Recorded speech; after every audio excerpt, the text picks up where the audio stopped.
Les contrôleurs ont inventé des étiquettes et des termes tels que Renaissance, gréco-romain, et ainsi de suite, pour décrire le style de ces structures.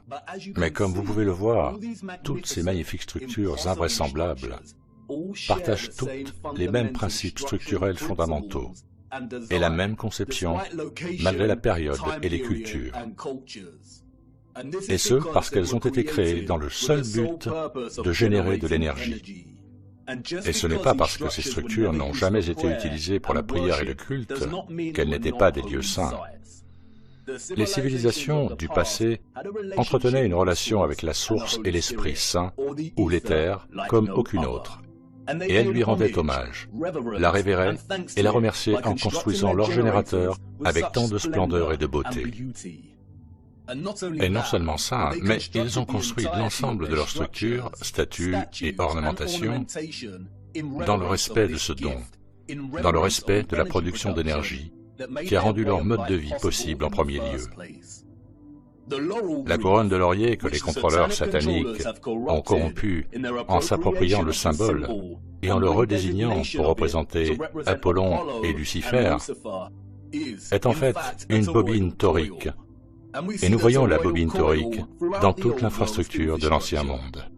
Une bobine ayant à la fois une fonction et une célébration de cette fonction.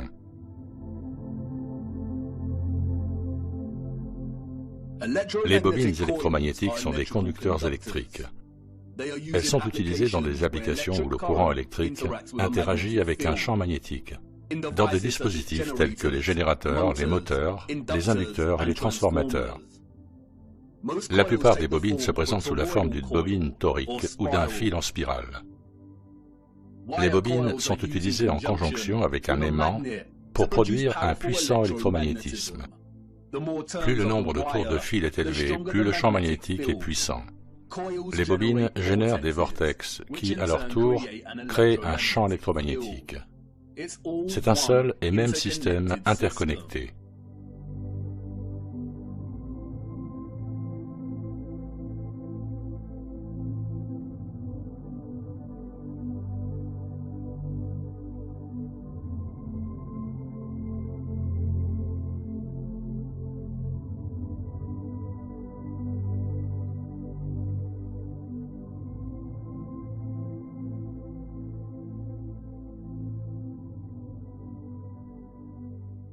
Et nous le voyons partout. C'est à cela que servaient les colonnes et les rotondes. De puissantes bobines pour générer l'électromagnétisme et transporter le courant en boucle.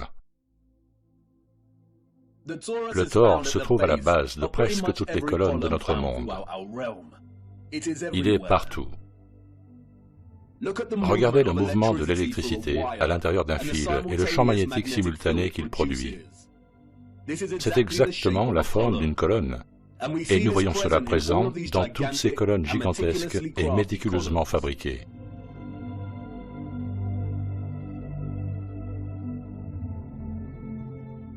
C'est pourquoi nous voyons le champ magnétique représenté au sommet de nombreuses colonnes. C'est le mouvement des ions dans le champ magnétique. C'est le mouvement du Thor et du vortex torique.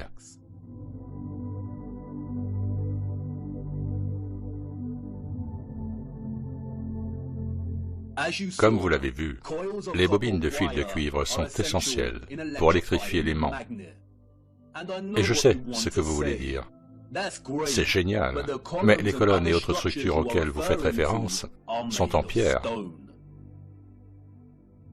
Mais voyez-vous, toutes ces structures impensables sont faites d'un mélange de pierre et de métal. Ils ont utilisé des barres de fer dans leur construction. Le fer est magnétique.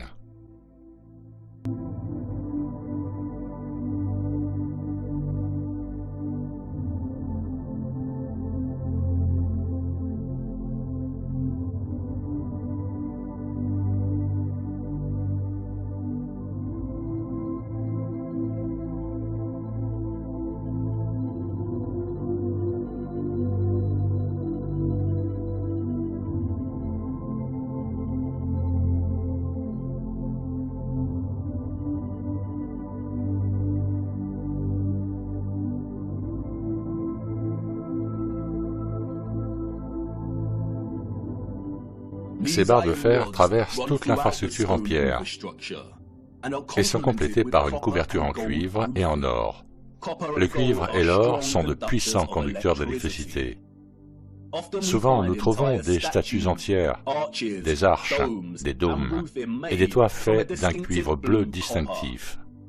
En outre, la pierre calcaire, le granit et la dolomie sont mélangés à du silicium cristallin ou du quartz. Le quartz a un fort potentiel électrique. Les colonnades et les arches que nous voyons partout étaient à l'origine des composants intégraux de l'infrastructure électromagnétique globale. Bien qu'elles soient également construites dans des formes géométriques qui reflètent le flux d'énergie électromagnétique, comme les bouches de bobines, les champs magnétiques en fer à cheval et les vortex toriques, comme tout ce qui était construit dans l'Ancien Monde, elles étaient à la fois fonctionnelles et conçues comme un hommage à cette fonction. Une grande quantité d'énergie éthérée était stockée dans des structures construites en briques rouges et en béton. Les briques rouges et le béton sont d'excellents conducteurs d'électricité. Ils fonctionnaient comme d'énormes condensateurs ou batteries. Selon de nouvelles recherches, les briques rouges peuvent être converties en unités de stockage d'énergie qui peuvent être chargées pour contenir de l'électricité comme une batterie et peuvent stocker de l'énergie jusqu'à ce qu'elle soit nécessaire pour alimenter des appareils. La clé de cette fonction de batterie inhérente à la brique rouge est l'oxyde de fer. Le développement et l'utilisation de la brique rouge sont essentiels et nous reviendrons sur ce sujet bien plus tard au cours de notre voyage. Les très grandes centrales et batteries en briques rouges étaient désignées et reconnaissables par leurs bandes blanches, comme la gare de Saint-Pancras à Londres, et de nombreuses autres structures célèbres. Cette désignation des centrales par des bandes rouges et blanches est encore utilisée aujourd'hui et constitue également un indicateur pour l'aimant. Certaines étaient construites en bleu, noir et marron avec des rayures blanches. Les tours, les obélisques et les petites tours d'horloge fonctionnaient comme des condensateurs intermédiaires ou des batteries pour stocker, distribuer et fournir de l'énergie à travers le réseau. Toute la Terre de notre monde plat était connectée en un seul réseau, un système complexe interconnecté de production, de distribution et de consommation d'énergie libre.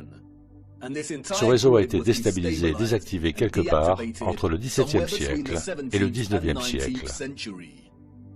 Les réseaux électriques de ce type ne fonctionnent pas sur une masse sphérique. Nos ancêtres historiques savaient que la Terre sur laquelle ils marchaient était plate. Ce type d'avancée technologique futuriste est le résultat d'une civilisation qui savait exactement sur quel type de terre elle vivait. Ils n'étaient pas soumis aux mêmes tromperies et abus sataniques que nous. Ils n'ont pas été élevés en croyant qu'ils vivaient sur un rocher globulaire solitaire, tournant dans le vide de l'espace. Les véritables propriétés électromagnétiques éthérées de la Terre ne leur étaient pas cachées. Ils savaient qu'il y avait un firmament bombé au-dessus de leur tête. Ils l'ont étudié, ils ont imité ses propriétés et ont compris sa relation centrale avec toute l'existence éthérée de l'électromagnétisme. Ils vénéraient la magnificence de son art et montraient leur plus grande gratitude à la source, à Dieu et au Saint-Esprit éthéré pour leur avoir donné tout ce dont ils avaient besoin. Regardez. Des dômes.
Avez-vous déjà vu quelque chose d'aussi exquis que cela? Comment avons-nous pu vivre toute notre vie sans envisager sérieusement le caractère inimaginable de ces structures? Comment avons-nous vécu toute notre vie en marchant parmi les squelettes d'un futur oublié depuis longtemps? Je sais, cela fait beaucoup à assimiler. Et je sais que l'image n'est pas encore bien formée dans votre esprit. Il est difficile d'imaginer un réseau électromagnétique interconnecté de cette taille sur toute la Terre, et la nature technique de l'électromagnétisme n'aide pas. Et je sais que vous vous posez beaucoup de questions. Qui étaient ces gens ou ces êtres qui ont construit ces structures? Où sont-ils allés? Et pourquoi les réseaux électriques ont-ils été désactivés? Qu'en est-il de toute l'iconographie religieuse et de l'art que nous voyons à l'intérieur des cathédrales et des mosquées? Qu'en est-il de toutes les histoires et photographies que nous avons de la construction de ces structures? Qu'en est-il des Romains et des Grecs? Qu'en est-il de certaines des grandes mosquées qui ont été construites récemment? Et si ce que vous nous dites est vrai, comment distribuait-il et stockait-il toute cette énergie comme vous le dites? Était-ce similaire à nos signaux Wi-Fi et radio? Nous aborderons toutes ces questions en temps voulu. Nous avons à peine effleuré la surface. Mais pour l'instant, c'est la dernière question qui est importante. Comment distribuait-il et stockait-il toute cette énergie et sous quelle forme? Car voyez-vous, nos ancêtres historiques et sophistiqués ont fait quelque chose que nous, en tant que société, avons fini par négliger. Ils observaient l'eau, et ils l'observaient de près, ici même sur Terre, et au-delà du firmament. Venez, laissez-moi vous montrer. Tip-tap goes the rain, spitting on my window pane. Drip, drip from the trees, sodden earthy and soggy leaves. Splosh, splash, puddle pools, jumping on their way to schools. Onomatopée. La formation ou l'utilisation de mots qui imitent les sons associés à l'objet ou aux actions auxquelles ils font référence. La propriété d'un mot de ressembler à ce qu'il représente. L'eau en a beaucoup. La relation d'interdépendance entre l'eau et le son est si fondamentale pour notre connexion et notre compréhension de l'eau. La pluie bat et tambourine, les vagues rugissent, le ruisseau murmure et chuchote, les flaques de boue coulent. Et cette relation est intrinsèquement liée au code linguistique même de notre langue. Nombreux sont ceux qui ont exploré le lien puissant entre le son et l'eau. Nous avons Masaru Emoto et son étude sur l'impact du son sur la structure moléculaire de l'eau. Nous avons ceux qui aiment jouer avec les cymatiques. Il y a aussi Peter Davy, un saxophoniste qui a inventé un appareil qui fait bouillir l'eau grâce à des ondes sonores. L'utilisation innovante du son coupé à l'eau semble sans fin, à tel point que récemment, les biologistes ont découvert que l'eau à ultrasons peut même traiter les infections les plus résistantes et guérir les blessures à un rythme rapide. Et dans un avenir où l'électromagnétisme était exploité avec la plus grande innovation, le son et la fréquence de l'eau devaient avoir un rôle majeur à jouer. Et c'est bien sûr le cas. Ils voulaient que nous sachions que c'était le cas, et pas seulement l'eau ici sur Terre. Ils nous disaient de regarder vers le haut. Ils voulaient que nous sachions que ce qu'ils avaient réalisé ici sur Terre n'était possible que parce qu'ils avaient étudié ce qui existait au-dessus. Au commencement, Dieu créa le ciel et la terre. La terre était informe et vide, et il y avait des ténèbres à la surface de l'abîme, et l'Esprit de Dieu se mouvait à la surface des eaux. Et Dieu dit, que la lumière soit, et la lumière fut. Et Dieu dit, qu'il y ait un firmament au milieu des eaux, et qu'il sépare les eaux d'avec les eaux. Et Dieu fit le firmament. Et il sépara les eaux qui étaient sous le firmament des eaux qui étaient au-dessus du firmament. Et il en fut ainsi. Certains ont critiqué la traduction de la Bible du roi Jacques pour son utilisation du mot firmament. Mais dans l'hébreu original, le mot est rakia, qui se traduit directement par firmament. Dans la nouvelle version internationale, il est appelé la voûte. Dans la version standard anglaise, il s'agit d'une étendue.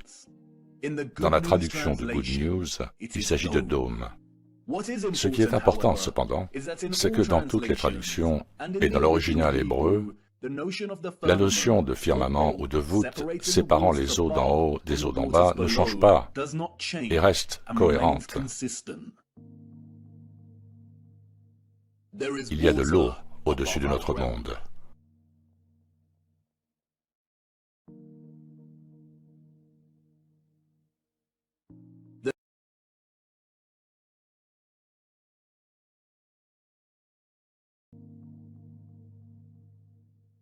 Il y a de l'eau au-dessus de notre monde.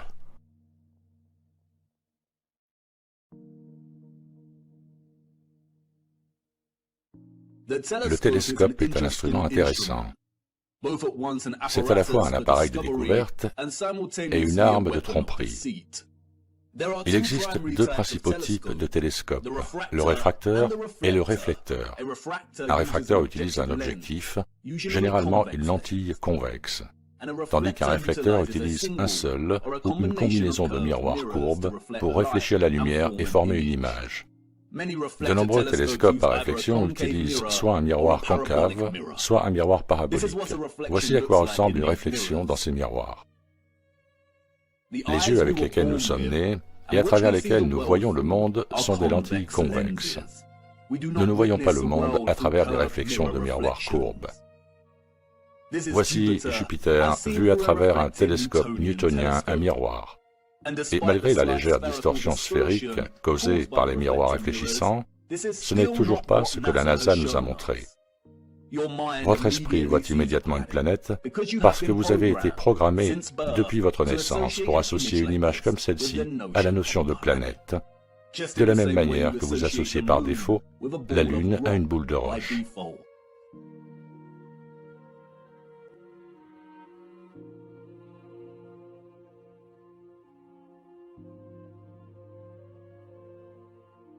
Mais comme vous pouvez le voir ici, les télescopes réfracteurs et réflecteurs produisent tous deux des images similaires à celles du Nikon P900.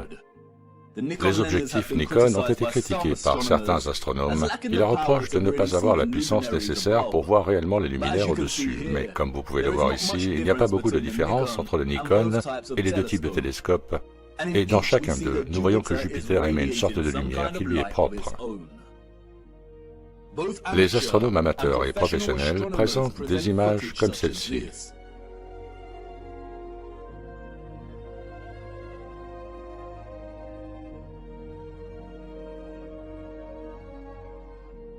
Mais regardez ce qui se passe ensuite.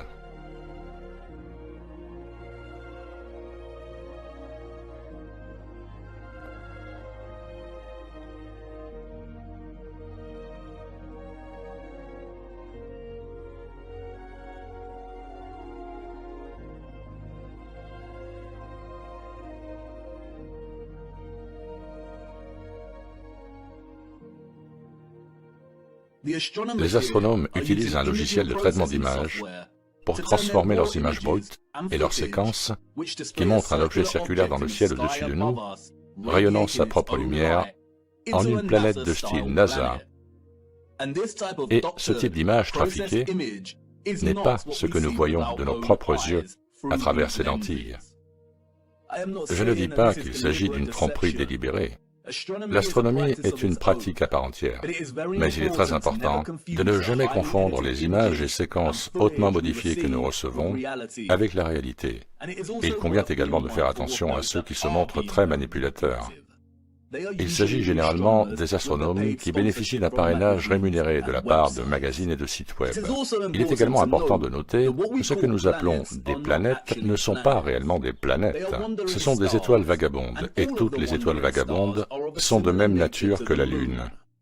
Contrairement au reste des étoiles au-dessus de notre firmament, leur parcours et leur voyage au-dessus de nous ne sont pas fixes et cohérents. Leur trajectoire s'écarte des trajectoires concentriques que les autres étoiles font constamment autour de l'étoile polaire. Et la raison en est qu'elles ne sont pas situées dans les eaux au-delà du firmament. Elles sont très différentes, et leur fonction est beaucoup plus occulte, et leur signification pour la vie ici sur Terre beaucoup plus importante que nous ne le réalisons. Nous reviendrons plus tard sur la véritable nature de ce que l'on appelle les planètes et la Lune. Revenons à l'eau. Arcturus est l'une des étoiles les plus brillantes du ciel. Voici l'impression artistique de l'étoile par le magazine Science. Et voici maintenant Arcturus vu à travers un télescope réfractaire. Il n'y a aucune ressemblance. Ce que nous voyons à travers les images de ce télescope est en fait similaire à ce que nous voyons lorsque vous zoomez sur les étoiles du ciel avec un puissant appareil photo Nikon. Beaucoup critiquent les télescopes réfracteurs parce qu'ils peuvent produire une aberration chromatique. L'aberration chromatique est une incapacité de l'objectif à focaliser toutes les couleurs sur le même point. Le résultat peut être une frange violette, et nous le voyons ici. Les photographies peuvent souffrir d'aberration chromatique. Il est intéressant de noter que le Nikon ne produit pas la même aberration chromatique lorsqu'il zoome sur Arcturus. On peut donc dire que le Nikon est en fait plus fiable et plus stable. À travers l'objectif du télescope et du Nikon, Arcturus pulse, bouge, ondule. C'est une géométrie dansante. Beaucoup se lèveront de leur siège et s'exclameront « C'est à cause de la distorsion atmosphérique et de la pollution lumineuse. C'est parce qu'Arcturus est si loin. » Mais s'il s'agit d'une distorsion atmosphérique, pourquoi toutes les étoiles présentent-elles une géométrie et des motifs lumineux uniques? Elles devraient toutes se déformer d'une manière cohérente et unifiée. Ce n'est pas une distorsion atmosphérique. Les étoiles sont des poches de sonoluminescence dans les eaux du dessus. Elles sont auto-illuminantes et rayonnent leur propre lumière et leur propre fréquence dans les eaux du dessus. Nos propres yeux à lentille convexe nous disent qu'il y a une sorte d'eau au-dessus. Nous la voyons dans les étoiles et lorsque les fusées touchent accidentellement le firmament. Et comme je l'ai déjà dit, ce n'est pas parce que les soi-disant planètes ou les étoiles vagabondent et la Lune semblent sphériques qu'elles le sont. Elles ne sont pas synonymes des étoiles dans les eaux au-delà. Elles sont entièrement différentes. Nos prédécesseurs évolués voulaient que nous observions les étoiles. Ils voulaient que nous comprenions que les vibrations et les fréquences électromagnétiques produisent des poches de sonoluminescence dans les eaux du dessus. Ils nous le faisaient remarquer parce qu'ils voulaient que nous sachions que l'eau était la clé pour débloquer le véritable potentiel de l'énergie électromagnétique. Ils voulaient que nous sachions qu'une fois exploitée, l'énergie électromagnétique éthérée pouvait être fusionnée avec l'eau afin d'être stockée et distribuée, et qu'une fois produite, l'eau pouvait être manipulée, améliorée et élevée à un niveau de nouvelles possibilités grâce à l'utilisation des vibrations, des fréquences et du son lui-même. Leur civilisation dépendait de l'industrie, de ce que nous appellerons les eaux vivantes. Leur avancée technologique leur a permis de transformer la Terre entière en un réseau électrique. Mais ce réseau n'était possible que grâce à l'eau. La civilisation du futur était un monde d'eau électromagnétique. Les canaux ne sont pas un grand secret. On en trouve partout dans notre monde, aussi bien les grands que les petits. La plupart des grands canaux autour de notre Terre sont reliés à l'océan. L'eau salée est un excellent conducteur d'électricité. Le chlorure de sodium est ionisé. Nous avons le canal de Corinthe connecté à la mer Égée. Nous avons le canal de Panama qui relie les océans Atlantique et Pacifique. Le canal de Suez est relié à la mer Méditerranée. Et le canal Don-Volga relie la mer d'Azov, la mer Caspienne et la mer Noire aux principaux réseaux océaniques. Tous les canaux construits avant les années 1920 n'ont pas été construits par nous ou par ceux qui figurent dans les livres d'histoire. Nous en avons hérité. Et si le récit officiel nous dit que le Don-Volga a été achevé dans les années 1950, sa construction a en fait commencé au XVIe siècle. Tous les récits entourant la construction de ces canaux sont purement inventés. Et je vous montrerai comment bien plus tard dans notre voyage. Une fois que vous commencez à prêter attention, il devient évident que la plupart des continents et des pays présentent une combinaison de canaux et de rivières qui s'étendent sur la totalité du territoire. Les citoyens de l'Ancien Monde ont utilisé les océans et les rivières pour créer un réseau de voies navigables interconnectées afin de fournir de l'eau à toutes leurs zones d'habitation. Afin de passer les sections difficiles et de maintenir l'approvisionnement, ils construisaient des aqueducs et des viaducs. Parfois, ceci était construit dans le but de dynamiser l'eau lorsqu'elle passait à travers et dans les différentes zones.